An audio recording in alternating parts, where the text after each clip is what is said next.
naman. Hello guys, tapos na naman ang ating 1 week. Ang oras na, mag 6 minutes na lang at uwian na naman. Tapos na naman ang 1 week natin. Ang bilis. Yan guys, malinis ang shop namin. Sorry, 2 linggo na akong ang trabaho ko lang is naglilinis.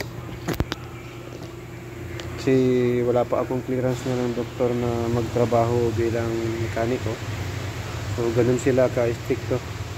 Ganun din ka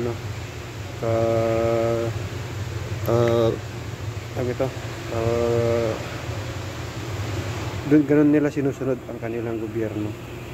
Yung amo ko, ayaw nila akong bigyan ng mechanical trabaho hanggat wala pa akong clearance galing sa doktor. So na-extend yung appointment ko. Dapat nung November 6 ang appointment ko sa doktor, naging November 20. So more than 3 weeks ako, o halos 4 weeks ako na hindi magtatrabaho bilang mekaniko. Ang ginagawa ko lang, yan, naglilinis. Kung mga gamit-gamit namin dyan, inaayos ko. O ano-ano lang. Kailang magtrabaho. Kaya di naman nagbabago yung aking sinasahod. Ganun pa rin.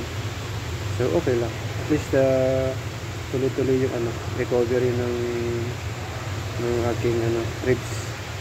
Na lang naman, parang nag-disalign lang. O nagkiskisan lang kaya sumakit.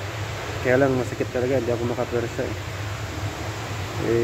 yun yung ginawa ng doktor. Hindi naman ako pinatrabaho ng doktor ng mabigat.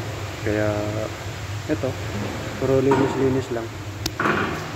Yan. Guys, so yung mga yun, yan, tingnan nyo na, malinis. Ito, mga kalat dito, tinanggal ko na din.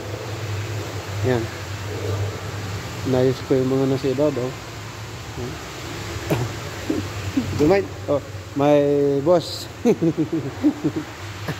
Yan guys, yung aking director. Kahit hindi kami nagkakaintindihan, mabait siya. Yan yung mga gawa ngayon, puro trailer. Maalalay lang ako. Kung kailangan nila ng alalay, aalalay ako.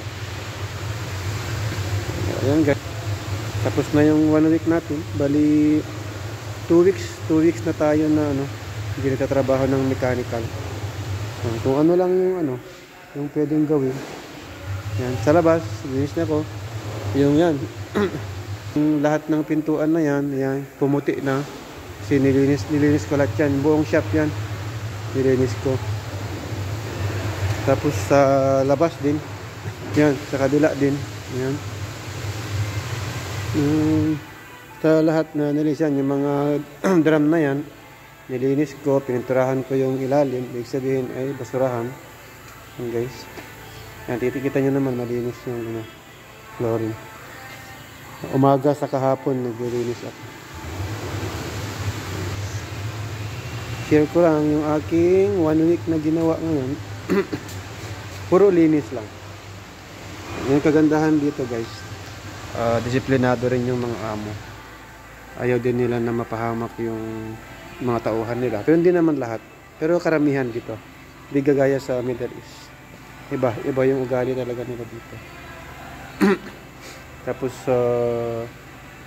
yun, kung sabihin nila pag hindi mo kaya, ano lang yung kaya mo, yun lang gawin mo.